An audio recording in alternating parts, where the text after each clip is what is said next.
So hi guys, ఈ particular Adobe డ్రీమ్వీవర్ సిరీస్లో మనం నేర్చుకునే లెసన్ వచ్చి న్యూ సైట్ సెటప్. ఇక్కడ మీరు ఈ క్యాప్షన్, ఈ ప్రతిదానికి నేను ఒక సింపుల్ క్యాప్షన్ ఇస్తున్నాను. దీనికి పెద్ద క్రియేటివిటీ అయితే అవసరం లేదు ఇలాంటి క్యాప్షన్స్ రాయడానికి. సో ఈ పర్టికులర్ వీడియోలో మనం tell to me where is your site and its assets అంటే బేసిక్గా ఏంటంటే ఇక్కడ మీరు సైట్ ఒకటి డిఫైన్ చేసేటప్పుడు ప్రతి వెబ్సైట్కి కొంత రా డేటా అంటే రా మెటీరియల్ కావాలి. అవి ఏంటి అంటే ప్రాబబ్లీ ప్రతి వెబ్సైట్కి మనకి ఇమేజెస్ కావాలి, అలాగే ఫాంట్స్ యూజ్ చేస్తారు, అలాగే కొంత స్క్రిప్ట్స్ ఉంటాయి, అలాగే మీకు ఇవన్నీ కూడా మనకి మన సైట్కి సంబంధించిన అసెట్స్ అని మనం చెప్పొచ్చు. కానీ ఇవన్నీ కలిపి ఒక ఫోల్డర్లో మనం స్టోర్ చేసుకోగలిగితే సో దట్ మనకు ఒక ఎఫ్టీపీలో అప్లోడ్ చేసేటప్పుడు మనం ఫోల్డర్ని క్యారీ చేయడానికి, లేదంటే డ్రీమ్వీవర్ యొక్క ఇన్బిల్డ్ ఎఫ్టీపీ కంట్రోల్ నుండి డైరెక్ట్గా మీరు మీ యొక్క రిమోట్ సర్వర్లో అప్లోడ్ చేయడానికి చాలా పాసిబిలిటీస్ ఉంటాయి. సో అందుకోసం మనం ఈ యొక్క సైట్ సెటప్ చేయాల్సి వస్తుంది. సో ఇక్కడ మీరు ఈ సైట్ సెటప్ చేయడానికి నేను ఇక్కడ ఒక సింపుల్ రైట్ క్లిక్లో ఒక ఫోల్డర్ క్రియేట్ చేస్తున్నాను. So 1 minute, right click. So ఇక్కడ నేను క్లిక్, ఇక్కడ నేనేం చేస్తున్నానంటే దానికంటే ముందు ఇక్కడ సైట్లోకి వెళ్ళి ఇక్కడ నుండి మీరు న్యూ సైట్ అనేది క్రియేట్ చేయాలి. లేదు అనుకుంటే ఇక్కడ నుండి అంటే ఇక్కడ ఒక ఆప్షన్ అని చూసారా, ఇదిగోండి ఇక్కడ కూడా మీకు ప్రజెంట్ లేదు. 1 minute. ఓకే, ఇక్కడ కూడా మీకు న్యూ సైట్ అని ఉంది. అంటే మీరు either ఇక్కడ నుండి న్యూ సైట్ క్లిక్ చేయొచ్చు, లేదంటే సైట్లోకి వెళ్ళి న్యూ సైట్ అనేది కూడా క్లిక్ చేయొచ్చు. సో ఎలా, సే ఫర్ ఎగ్జాంపుల్ మీరు ఇక్కడ డెస్క్టాప్లోకి వెళ్తే న్యూ ఫోల్డర్, ఇది మన సైట్ యొక్క ఫోల్డర్ అనుకుంటే సైట్కి ఒక పేరు పెడదాం, ఎస్ఈఓ లేదంటే ఓకే www SEO skills.in అనేది మన వెబ్సైట్ అనుకుంటే ఈ వెబ్సైట్కి మనకి ఏమేం కావాలి. సో ఫస్ట్ మనకి ఇమేజెస్ కావాలి, అలాగే ఈ వెబ్సైట్కి మనకి ఇంకేం కావాలి, సిఎస్ఎస్ కావాలి, ప్లస్ ఈ వెబ్సైట్కి మనకి కొంత రెడీమేడ్ స్క్రిప్ట్స్, అది స్లైడర్స్ కావచ్చు, ఇవి స్క్రిప్ట్స్ అన్ని దీంట్లో పెట్టుకుందాం. సో ఇంకేమన్నా మీకు గూగుల్ ఫాంట్స్ అంటే మీ డిఫాల్ట్ ఫాంట్స్ కాకుండా గూగుల్ ఫాంట్స్ ఏమైనా కావాలంటే ఈ ఫాంట్స్ ఇక్కడ పెట్టుకుందాం. సో ప్రజెంట్ ఇట్లా ఏం లేవు, సిఎస్ఎస్ ఎంటీ, ఫాంట్స్ కూడా ఎంటీ ఉంది, ఇది కూడా ఎంటీ ఫోల్డర్, ఈవెన్ ఇది కూడా ఎంటీ. సో ఇవన్నీ మనకి రా ఫైల్స్ లేదంటే అసెట్స్ మన వెబ్సైట్కి. సో ఇవన్నీ కూడా మనకి ఎక్కడున్నాయి, ఈ డెస్క్టాప్లో ఎస్ఈఓ స్కిల్స్ అనే ఒక ఫోల్డర్, దీన్ని రూట్ ఫోల్డర్ అంటారు, దీని లోపల ఇవి ఉన్నాయి.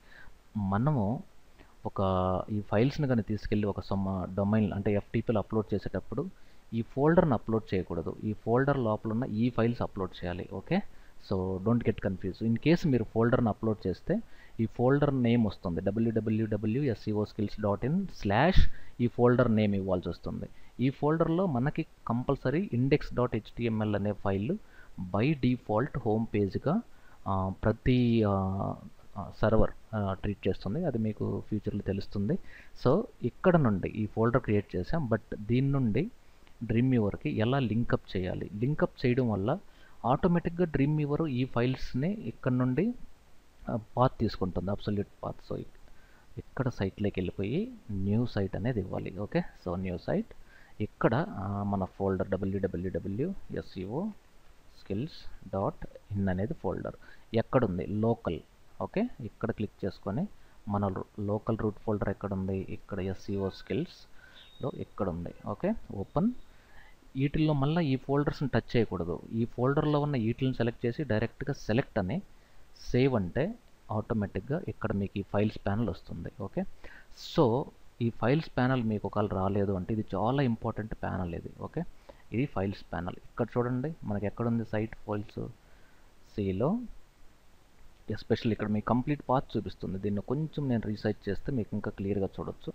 సో ఇక్కడ నేను దీన్ని కూడా రీసైజ్ చేస్తున్నాను. ఇక్కడ చూడండి సిలో యూజర్స్లో అడ్మినిస్ట్రేటర్ డెస్క్టాప్ లోపల ఒక ఫోల్డర్, దాని లోపల ఈ ఫైల్స్ ఉన్నాయి. Okay, so next in case మీరు ఎవరైనా ఈ ఫోల్డర్ని రీనేమ్ చేస్తే, say for example SEO skills.in ప్లేస్లో .com అని పెట్టామనుకోండి, ఇప్పుడు డ్రీమ్వీవర్ మళ్ళీ మీరు రీలాంచ్ చేస్తే అది ఒక సింపుల్ అలర్ట్ మెసేజ్ ఇస్తుంది. చూడండి, the local root folder www.SEOskills.in doesn't exist. Please create a new local folder by clicking the managing button. అంటే ఆ ఫోల్డర్ మనం రీనేమ్ చేసాం కదా, సో నేనేం చేస్తున్నానంటే దీన్ని మళ్ళా F2 దీని యొక్క ఒరిజినల్ ప్లేస్కి వెళ్తున్నాను, .in. ఇప్పుడు మళ్ళీ మీకు డ్రీమ్ వీవర్ ఆటోమేటిక్గా ఈ ఫైల్స్ని చూపిస్తుంది. అంటే F8 ప్రెస్ చేస్తే, అంటే విండోలో సైట్ ఫైల్స్ F8 ప్రెస్ చేస్తే ఇక్కడ మీకు రీఫ్రెష్ క్లిక్ చేస్తే, దీన్ని రీఫ్రెష్ అంటారు, ఇదిగోండి ఆటోమేటిక్గా ఈ ఫైల్స్ చూపిస్తుంది. ఇన్ కేస్ ఇది ఇక్కడ మీకు ప్రజెంట్ కనెక్ట్ టు సర్వర్ అంటారు. కనెక్ట్ టు సర్వర్ అంటే దీన్ని క్లిక్ చేస్తే ఇక్కడ మీకు మీ FTP కంట్రోల్స్, ఇక్కడ మీ FTP address, user name, password plus ఇక్కడ మనం సెలెక్ట్ చేసుకున్నప్పుడు మనం టెస్ట్ చేయొచ్చు. ఈవెన్ నాకు ఉన్న 2 వెబ్సైట్స్ ఉన్నవి, నా పర్సనల్ వెబ్సైట్, వాటిల్లో ఈ సైట్స్ని ఎలా అప్లోడ్ చేయాలో నేను తర్వాత చెప్తాను. Present this is about simple site definition process in Dreamweaver. So ఇక్కడ మనకి బేసిక్గా 3 స్టెప్స్ ఉన్నాయి. సో ఇప్పుడు మీరు నోట్ ప్యాడ్లో step 1, first create a folder on desktop contains all assets. Second, ఇది కొంచెం మీరు స్టార్టింగ్ కదా, అందుకోసం ఇక్కడ సెకండ్ డ్రీమ్ వీవర్లో సైట్ మెనూ లోపల న్యూ సైట్ అనేది క్లిక్ చేసి follow the process. Okay, fine. ఇక్కడ చూడండి మీరు. సో ఓవరాల్గా మనకేంటి, ఇక్కడ సైట్లో ఇక్కడ న్యూ సైట్ క్లిక్ చేసుకొని మీ website name, local root folder save చేస్తే ఆటోమేటిక్గా ఈ ప్రాసెస్ వస్తుంది. Okay, so this is all about site definition in Dreamweaver. So thank you very much for watching Dreamweaver series. Have a nice day.